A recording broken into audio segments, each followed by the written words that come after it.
Que Dios los bendiga, hermanos. Los saluda su hermana Ivonne Alicia Rogers, Iglesia de Cristo, Ministerios Elim Sime, en la ciudad de San Diego, California.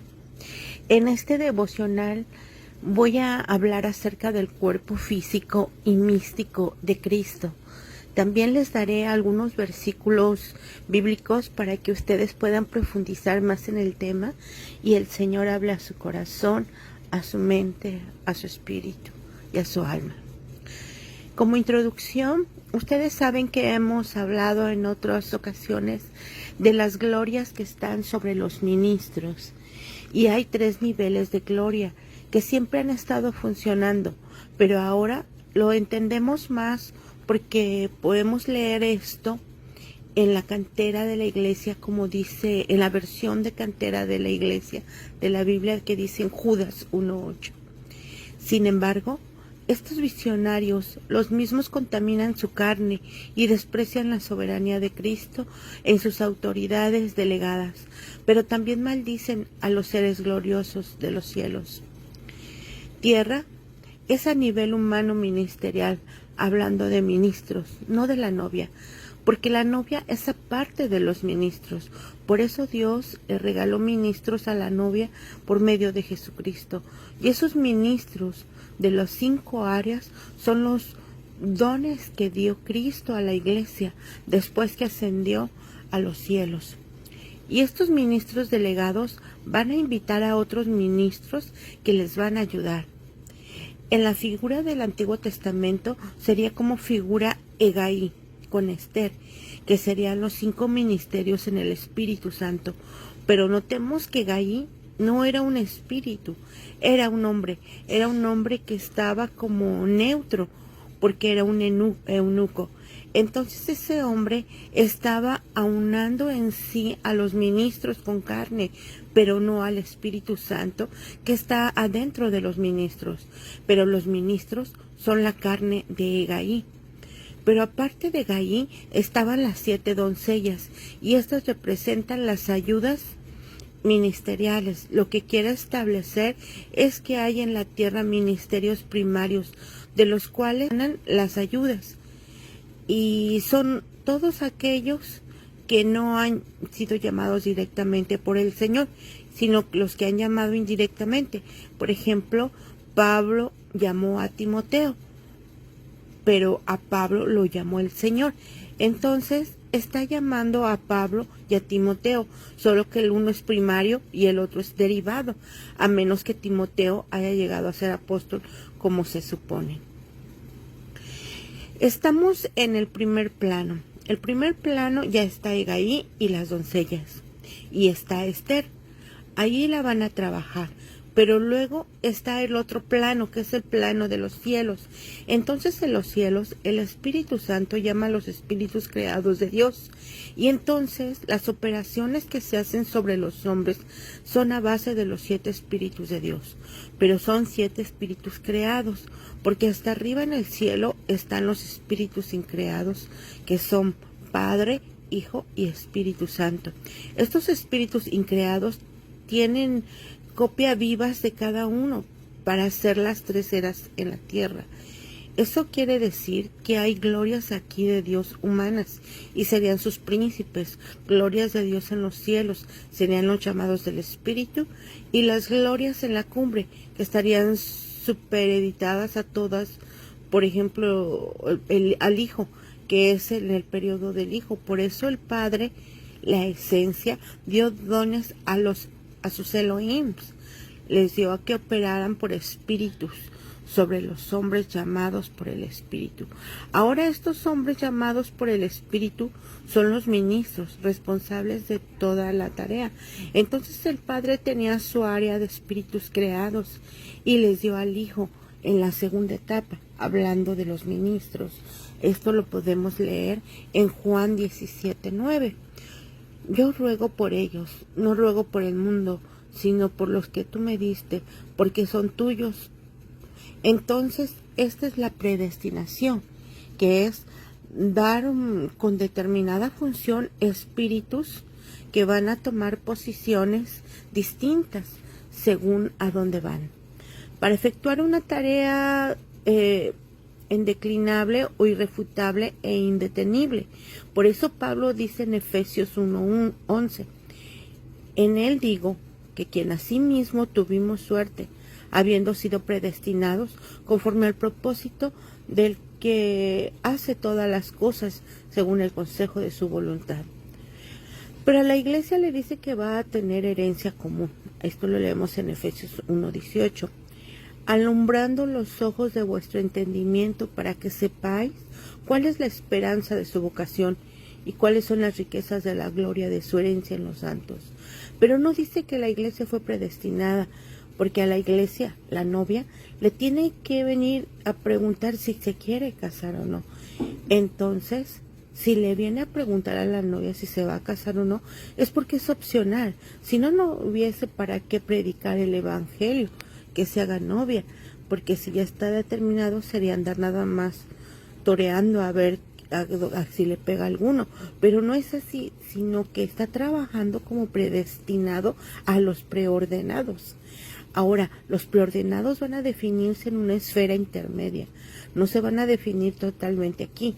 Claro que aquí va a empezar a definirse aquí, pero a los Elohim le dio el Señor la potestad, a los tres, pero esto lo concretaron en uno, que es el Hijo, porque es un turno ahora. Al Hijo le concretaron que en el primer lugar de vida a los que son de Él. Eso dice Juan 17:2. Como le has dado la potestad de toda carne, para que dé vida eterna a todos los que le diste. Se les delegó el Padre, como el Hijo recibió una herencia del Padre, que son los espíritus que le asignó. Entonces el Hijo los va a cuidar mientras están en la tierra, pero luego se va de la tierra y entonces el Padre los cuida. Por eso ahora estamos bajo la protección del Padre y bajo la unción del Espíritu y a la protección del Hijo, que es lo que dice Juan 10:14. Yo soy el buen pastor y conozco mis ovejas y las mías me conocen. Juan 10:15. Como el Padre me conoce y yo conozco al Padre y pongo mi vida por las ovejas. Por eso hay una doble protección, porque somos predestinados. En cambio, la novia tiene que ir a predestinar, porque está preordenada. Por eso vemos que hay quienes los comina el Señor ya para irse como novia a los cielos. Por ejemplo, aquí dice en Apocalipsis 3:20, he aquí yo estoy a la puerta y llamo. Si alguno oyere mi voz y abriere la puerta, entraré a él y cenaré con él y él conmigo. Pero a los que no abren la puerta los deja aquí. Y entonces al dejarlos aquí tienen la opción de lavar sus ropas en la gran tribulación, pero no para irse al cielo de los cielos, sino a los lugares intermedios.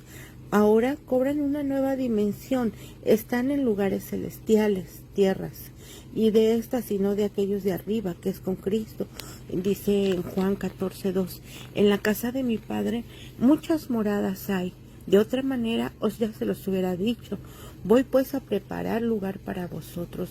Así que en las otras ya están listas, la otra ciudad celeste ya está lista. Él no fue a preparar apuradamente la ciudad celeste, en lo que fue a preparar lugares intermedios, en donde se van a terminar de definir las gentes optantes auxiliados por los ministros, que ya no serían optantes, sino acompañantes. Las tres glorias es la gloria en la tierra, mejor dicho, vamos a ser gloriosos los ministros. Y los que son gloriosos sobre nosotros, que son derivados de arriba, que el Padre los tiene.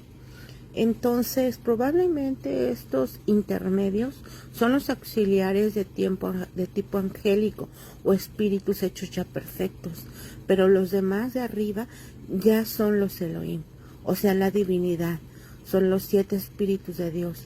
Eso fue lo que Cristo tuvo al resucitar.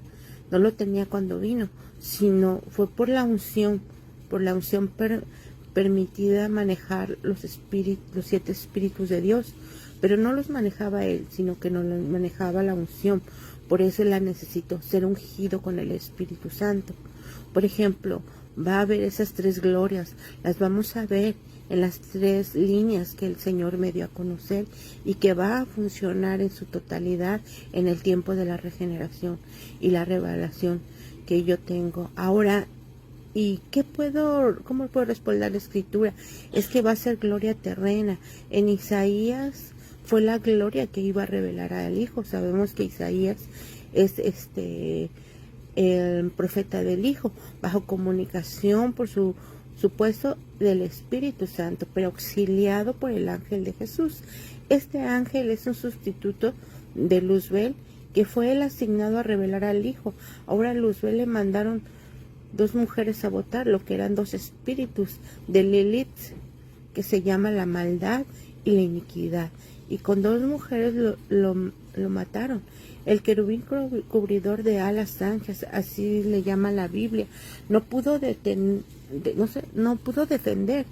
porque depende del libre albedrío. A Luzbel, por eso se dejó de llamar el corazón, por esas 2 entidades, se dejó llenar el corazón por esas 2 entidades femeninas, del espíritus de Lilith. O sea, que esa táctica la ensaya desde la maldad, la Babilonia ancestral. Ahora en Babilonia ancestral, que no es la Babilonia de ahora final, porque la de hoy creo que es la tataranieta de la Babilonia primaria, mató con las mujeres a Luzbel, el arcángel mayor. Ahora lo que debemos de notar es que Lamec, que era de la descendencia de Caín, hizo lo mismo y consiguió 2 mujeres y le llenaron su corazón como a Salomón, las mujeres de Faraón. Por eso tuvieron que regar sangre sobre los querubines del arca, porque había alguna necesidad de limpieza, pero ya no cayó la sangre sobre Luzbel, porque lo derribaron, así como dice en Ezequiel 28:15, perfecto eras en todos tus caminos, desde el día que fuiste criado, que se halló en ti maldad, en Ezequiel 23:16, a causa de la multitud de tus contrataciones, fuiste lleno de iniquidad y pecaste, por lo que yo hoy te echo del monte de Dios y te arrojé de entre las piedras de fuego, querubín cubridor. Eso quiere decir que solo le bañaron en sangre a 2 querubines, y eran los que iban a estar acompañando a Cristo en la venida a la tierra, a perseguir a Luzbel, vuelto Satanás.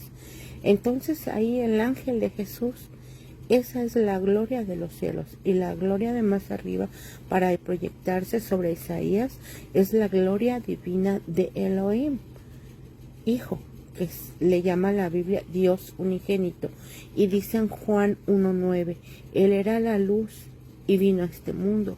Ella estaba aquí, pero el mundo que fue hecho por medio de Él, pero ese mundo no lo conoció. Entonces llegó a su casa, y cuando llegó a su casa, los de su casa no quisieron tampoco recibirlo. Entonces dice, pero a cuantos le aceptaron, se requirieron y creyeron en su nombre, les dio el poder de llegar a ser hijos de Dios, que no serían de sangre humana ni de voluntad, sino que sería de sangre divina. Es de voluntad de sangre divina, que no le dieron sangre divina, pero no de voluntad de sangre inmunda, que sería la de la tierra. Entonces nosotros somos producto de un nacimiento de la voluntad de sangre divina. Bendito sea el Señor. El Señor es bueno, hermanos. Y pues este es el devocional del día de hoy, y para que sigan, escudriñen este tema y lean más versículos y el Señor les hable. Tenemos Romanos 8:30, Jeremías 1:5, también tenemos Efesios 3:10, Juan 6:45, Hebreos 10:9 y 1 Tesalonicenses 4:17. Que Dios les bendiga, hermanos, y hasta el próximo devocional.